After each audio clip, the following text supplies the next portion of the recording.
Thanks, Gina. Hi, Jacques. Hi, Jaden. Jacques, I, just with the fly-off situation, we know with Andre not the and Mani's your only really specialist fly-off.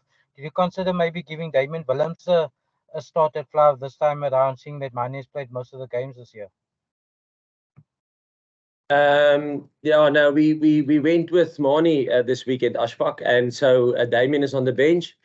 And we just felt that that selection probably is the best for us if you think in terms of the 6-2 split that we're going with. So we felt that that probably gave us the most options available. And I think if you can recollect, we did start Damien against the All Blacks at 10. Yeah, so he had a good stint as at 10 already in the games that's been available. Ross? Thanks, Zena. How's it, guys? Jacques, how important was it to get Sia onto the field this week? Obviously, last World Cup as well. He came in just before in the warm-up against Japan. And now again, was it very important to get him on there, get some minutes into him, and also just to, build the team now into the World Cup with the main captain on board? Yeah, Ross, I think it wasn't necessarily going to be this game. I mean, whenever he was ready, and the same with Jaden. Jaden also came back from a long-term injury in terms of his shoulder. So, but obviously there was other reasons. But whenever they were ready, it would have been great to play them, and they are both ready and fit to go now for this game. But if Sia wasn't ready and fit this game, we would have played him the next game, So for us, was it important? Yes, obviously, the more games you have before the start of the World Cup to give them exposure and to give them game minutes, the better, I would think. But yeah, so yes, it is nice to have him for two warm-up games available, both of them. Hi, Jacques. Just to follow up on Percy and Ross as well, just with regards to Sia and Jaden as well. Just how many minutes will you guys looking to get out of him in his first warm-up game? Because obviously injuries is a big problem at the moment. We just saw that France has lost their fly-off as well. So I'm sure injuries is something that's, you don't want to lose any valuable players before the World Cup. So how many minutes are you guys looking to get out of Jaden and Sia? Yeah, I think that like I've mentioned to Percy in Afrikaans, I think as much as they stay productive, the moment they lose their productivity, we'll probably substitute them. And on the injury thing, I mean, injuries is part of it, and that's why I think now, if you look back, that's why we are managing the load, trying to manage the load of the players, and we're trying to split the game minutes between the players, and that's why we had 2 extra warm-up games, or we have we had 3 warm-up games in terms of Argentina, and then now Wales, and then New Zealand, so that we can actually split the game minutes, and split the load. That's what we meant in the beginning when we said, listen, we're trying to split the load between the players, that you don't have to expose them week in, week out, week in, week out. So that's what we're trying to achieve from our side. Yeah. Thank you, Gina. Thank you, Jacques. Thank you, Jaden. The question is a 2-part question, one for Jacques, the first part for Jacques, and the second one for Jaden on a personal level. Jacques, what do you hope? I know you always go out to win, and you want to win, and you want to get momentum in going into the World Cup, but what do you hope to get from the team, or what do you hope to see from the team in a game perspective? And then, Jaden, your personal goals for this game.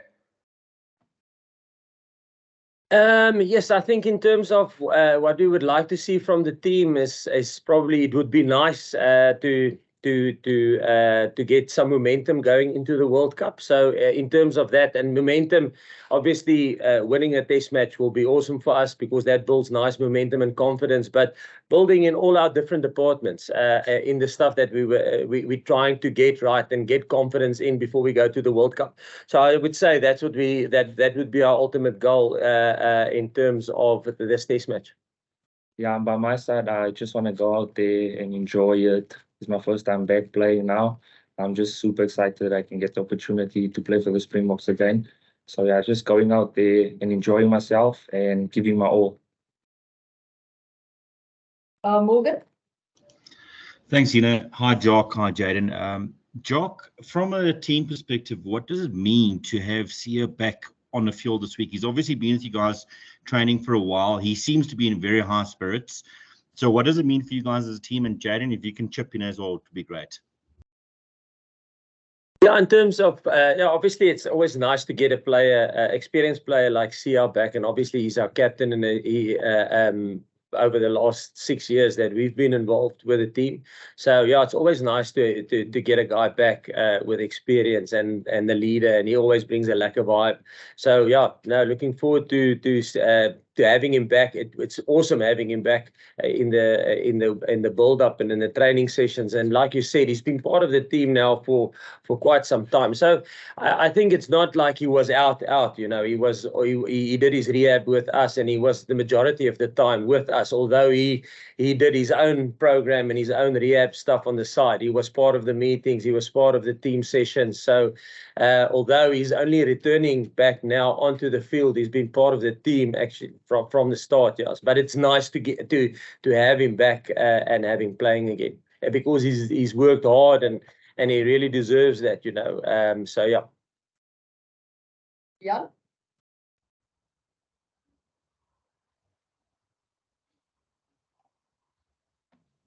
So is it me again? It was my hand is from previously. Well, okay, cool. Heinz? Jacques, just back on spreading the load. I mean, there's been a lot of talk about, you know, the injuries that have been sustained by the other teams and stuff. But I suppose the other advantage of spreading the load is that you've actually exposed a group of guys now who are in form, like you've mentioned, you know. And now suddenly you almost like feel you have a bit of an insurance policy should there be an unfortunate injury, because these guys don't come in cold, you know, they actually come in form.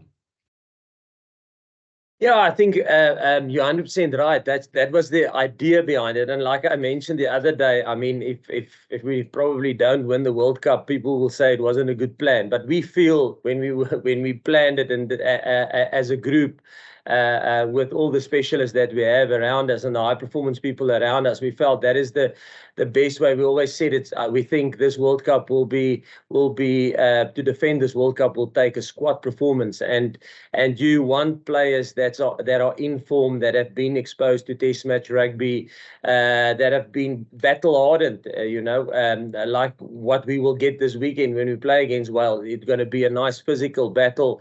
And we it's great for us to go. We want to be in form when we hit Scotland in that first game of the World Cup, because as we know we're playing in a tough pool and we've got a tough route, and you will need to be informed. You almost need to be informed to play knockout rugby from the first game.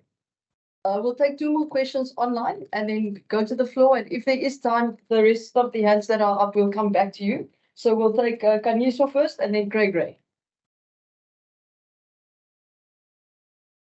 Thank you, Zina. Good afternoon, Jacques. Good afternoon, Jaden.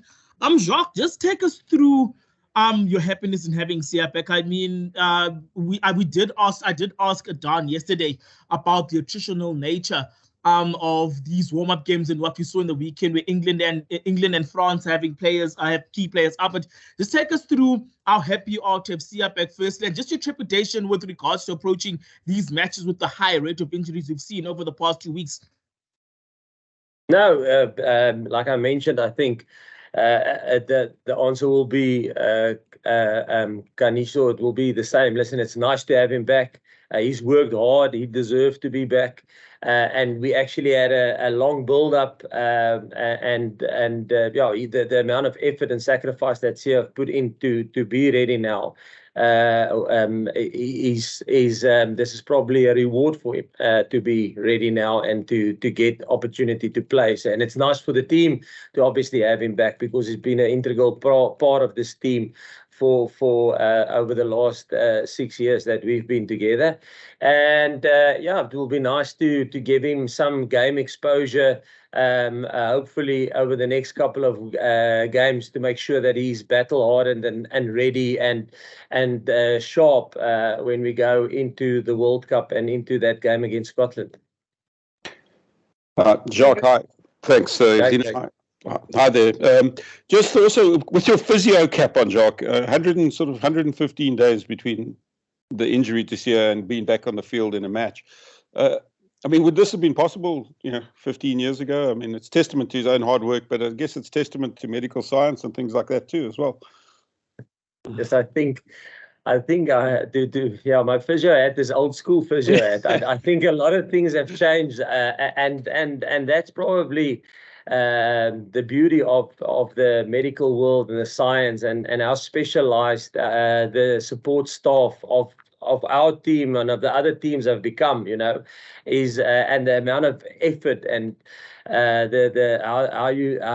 they look after the people and the high performance environment they put around players who's got injuries. And especially with this group, I mean, we still had a squad of 42 that had to be looked after, so it wasn't just it was Eben, it was Jaden, it was Siad, Andre, so a lot of guys that were injured and are back now. I mean, they still had to look after the guys that's on the field. So they from a medical point of view, from a physio point of view, and with the physio hat on, the work that they've put in, the performance and medical group was outstanding to look after him, but also not to neglect the other guys. Yeah, thanks. Hi, Jacques. So you've talked a lot about Sia already, but his status as such an iconic leader for your country is clear. I mean, has his recovery inspired the rest of the squad, given, as you said, how much dedication he put in? I think he mentioned it. He actually drew a lot of encouragement from guys with previous injuries. So there's a lot of guys within the group that had the same injury as him. And he mentioned that it was always nice whenever he was unsure, he's feeling like this or feeling like that, he always went to them and they said, no, listen, this is good. I felt the same way. And so, I think it probably amplifies that if you get your head on something and you're willing to work incredibly hard and you've got specialists around you and you're willing to sacrifice everything, anything is possible.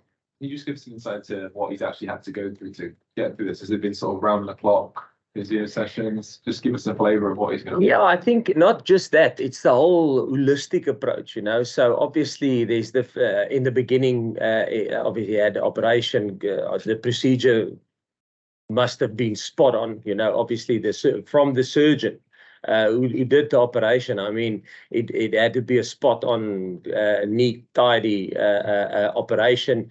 And then you obviously go into a physio.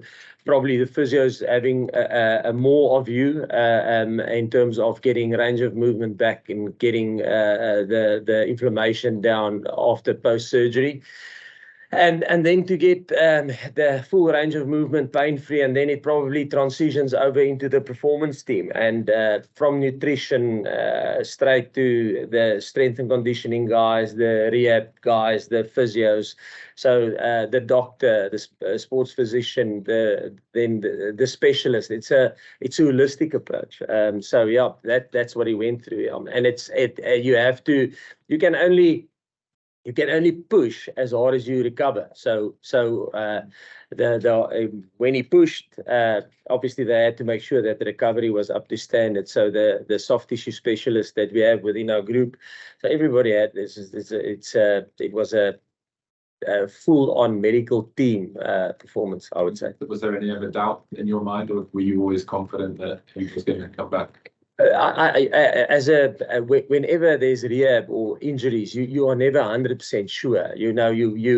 They got certain markers that they got to hit over time, and he was hitting them consistently. And even sometimes a little bit quicker than we expected. So, and those markers are I don't want to say scientific, but it's not subjective markers, objective.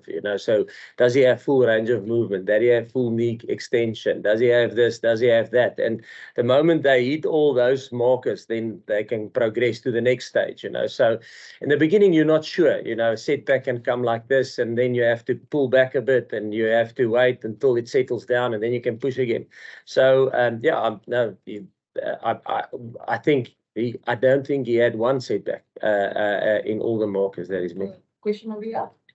Jaden, actually, I think I would say it's kind of my captain as CEO. It hasn't important to have a self captain in the squad. Yeah, no, it's always nice to have Sia back. I worked with Sia at the Sharks.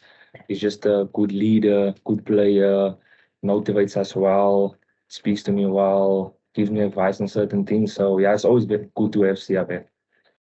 In Wales, we've got 3 different captains in 3 different weeks. For the squad in general, Jack, is that something that's great to have? Just settled captains. Yeah, we also have a couple of we had a couple of captains as well. I think Bongi led us well last week when we were in Argentina, or the previous test match. The test match before that, I think it was, I can't even remember, Dwayne, and before that it was Eben, and then before that it was Dwayne again. So I think we're blessed in that sense that we have really good leaders, and there's a couple of leaders that leads their franchises in the URC.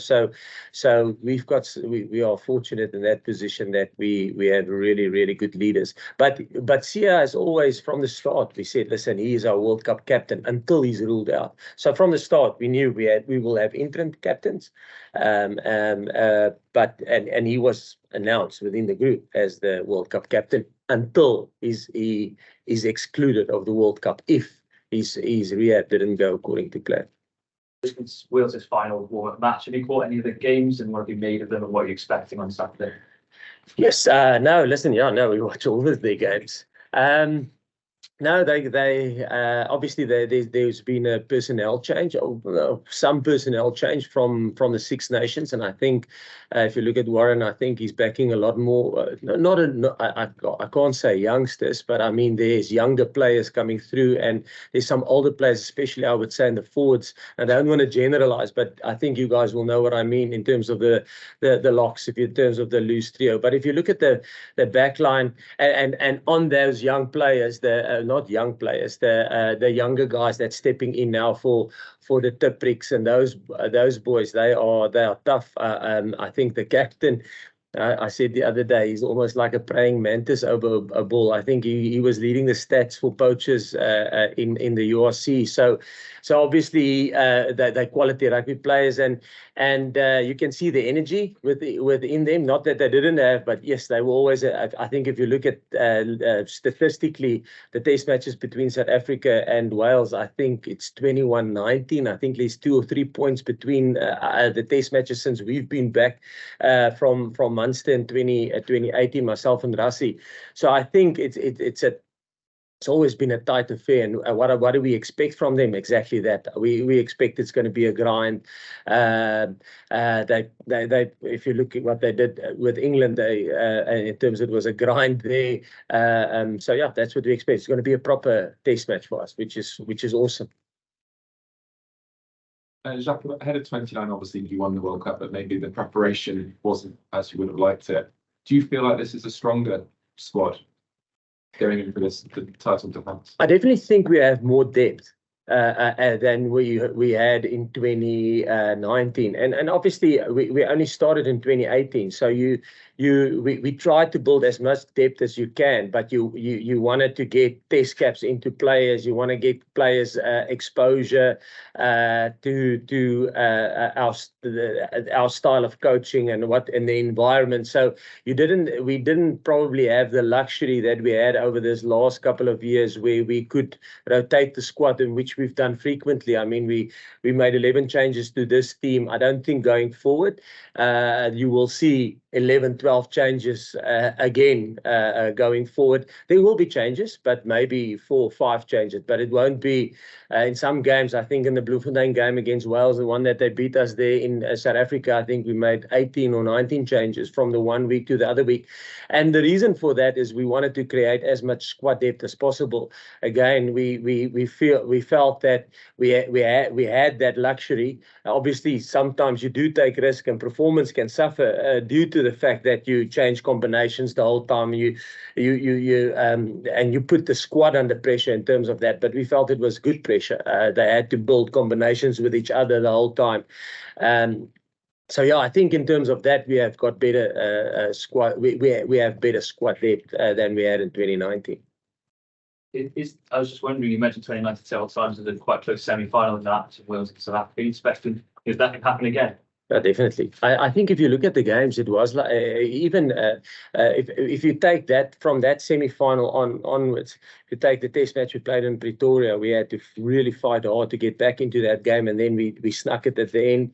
Then the one at Bloemfontein, we were comfortable, I would say, not comfortable, but let's say we had a 6 or 9 point lead, and then we made some subs and we gave exposure to some guys who's now been the Kurtley Arenses and the Kainan Moody's. They got exposure to test match rugby, and we lost that test match, and then obviously we had the last game in Cape Town. But if you look at the just since then, I mean it's been quite tight, and we had our first victory against Wales, I think in the back end of 2021. I think when we played them here at Cardiff, that was the first time we had a victory in quite some time. So it's going to be tight, and that's exactly what you want before you go into a World Cup. So yes, to answer your question, it can potentially be that tight. It's going to be a grind. Chances of a Wales South Africa semi-final in front? So yeah, well, it's always open. Any other questions from you? Jack, just the depth that you mentioned, does that give you confidence that as things stand, there's still a long way to go, obviously, but that you can have a successful World Cup defence and win it back to back? Yeah, obviously that's our mission. You know, we thought it's obviously we have a little bit of a older squad. I think if you look at our squad, not old, but they're 4 years older, and there's probably a third of the team that have probably 2/3 of the team that have been part of that 2019 World Cup. So they're obviously 4 years older.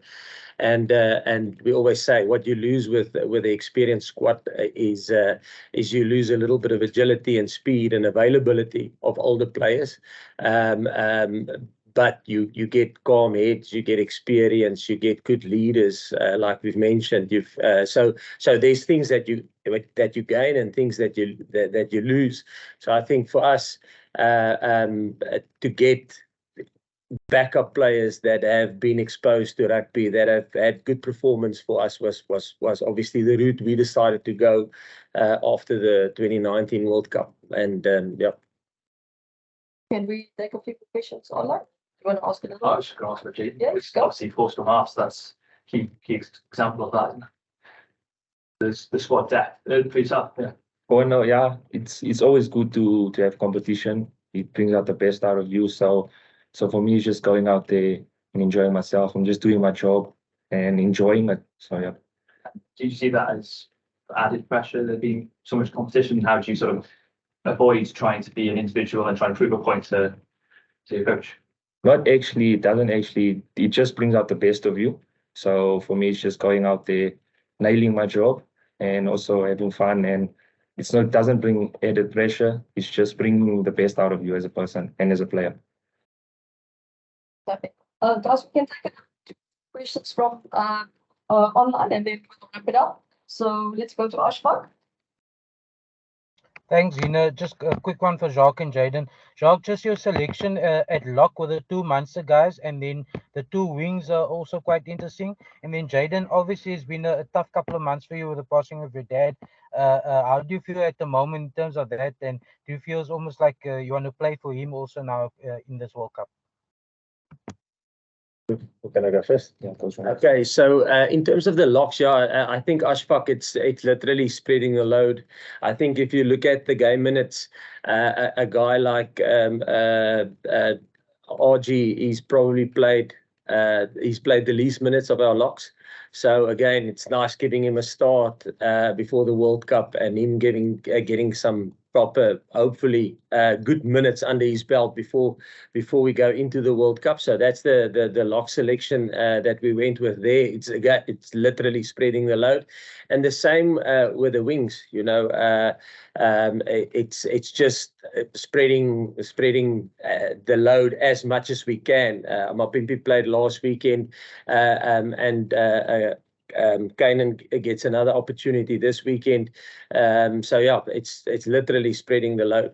But all of them are like, I think if you look at, I said the other day before we played Argentina, the 3 test matches that we won, I think the first one, Kainan was Kirtley was man of the match.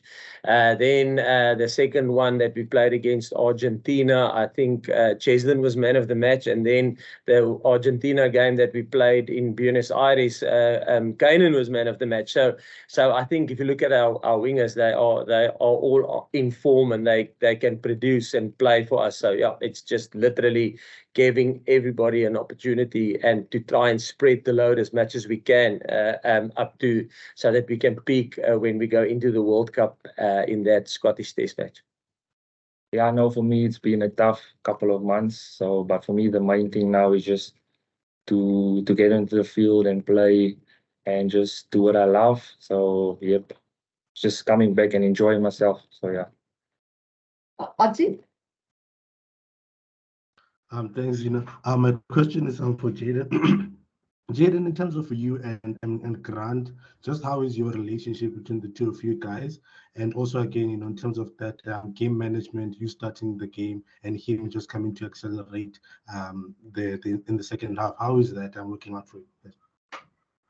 Yeah, no, me and Grant, we're roommates, so we know each other well. We're roommates at the Sharks also, so we have a good understanding between us. So for us, it's always friends friends off the field, and then we come on the field, we'll be super competitive with each other. So just to keep each other sharp. So yeah. Percy, I know you want to probably ask an Afrikaans question, so let's wrap it up with you. I actually want to ask English questions, Zina, surprisingly. Oh, you've had your chance, Percy. You've had your chance then. Martin? He hasn't. Hi, Jacques. Jacques, can you please give us hello? Hi, Jacques. Sorry. Please give us Hi, Jacques. Can you give me an update on the progress of Hondre and Lucanio? And if required, would they be fit to start the World Cup against Scotland? It's Martin, eh? Yeah. Martin, so both of them are, I think I've mentioned it, so I'm going to try and explain it again. So Andre is not currently, I would say, he's not injured. He's returning from injury. So his injury is subsided, but he's still in a process of return to play. And obviously with that comes like what we did with Jaden and Sia. There's a process that gets followed by the medical team and by the performance team. So and that's, and I don't want to be too scientific, but there's a certain load that a player must do during the week to try and get a performance on Saturday. So it's trying to expose him to that load and let him get comfortable with that load with his injury and trying not to risk it so much that he re-injures himself. So that's the balance that we sit with Andre. But currently, he doesn't have his calf injury isn't an injury. It's an injury busy recovering. With Lucanio, it's different. So Lucanio is still injured. So he obviously sustained the injury 2 weeks ago, and he's still recovering from that. But he will go in probably over the next week or two. He will go into the same process that Andre is currently in now. So yeah, and what's the next question will be, what's the difference between him and Sia and Jaden? I mean, Jaden was probably cleared to play probably a month, 6 weeks ago. So they were they were cleared to return to full training and take contact and tackle and kick the ball and all those rugby-related stuff.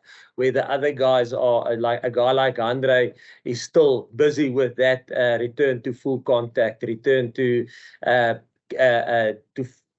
full out having a test week or a full-on preparation week. He's still building up that tolerance and load. So that's where he is currently. And how long will it take? Yes, it's like I said with any rehab thing. If there's a stiffness or a setback or in terms of something that happens, then we step back a bit and we slow down, and then we add load again and see if we can tolerate it. So it's almost like a give and take thing, yeah. Okay, Percy, presumably, can I just follow up, just get an answer on, presumably they're only with you though because you have a degree of confidence that they will be fit to play during the World Cup? Yeah, they're not in the 33. Is it Martin again? Martin, they're not in the 33. So if there's an injury and they go through full progression and they're full on fit and they're cleared by the medical team, then they will be up for selection. But currently they haven't been cleared by the medical team and they are not in the 33 currently. So if they don't get cleared first, that's point number one, then we can't select them because they're injured. And when they cleared and they are cleared by the medical team and they are up for selection, then if there's an injury within the squad, they can get selected. I hope, Martin, does it make sense? Yes, it's just I remember you saying about a week ago that you were confident that they would be fit for Scotland if required. Yes, yeah, well, hopefully. I'm not sure about Lucanio. Hopefully, Andre, if he gets cleared by the medical team, and like I say, he's now in the process of returning to, he's obviously returned to training, and now the next progression, so they go RTT, return to training, the next process will RTP, return to play, so he's still busy with getting into that facet of his rehab. Martin, we need to wrap up. So can we just take one last question from Percy? Percy? And then we can Thank just... you. Thank you. Okay. Sina, I'm indebted to you. My question is Jaden, Jacques. For a moment, I just want to ask a general question. Jaden, just as a follow-up question to what I think Ashfaq asked you, can I ask you? Just a week ago, we were introduced. The 33-man elite squad were introduced to the country. Did you ever think, after sustaining that shoulder injury earlier this year and probably being the number one scrum, in my opinion, back then, did you ever think that you would be walking over the stage and being kept as one of the World Cup players last week, the Tuesday? Yeah, no, I think Coach Jacques did ask me this. I was very nervous. So yeah, when they actually asked me, and I was super, super nervous because I didn't play and things happened that I couldn't play. So yeah, I was super, super nervous. So yeah, I'm just grateful that I made it to 33. So yeah. Fantastic. Thank you very much, guys. We'll send out the recording shortly. Thank you, Jaden. Thank you. Thank you, everyone.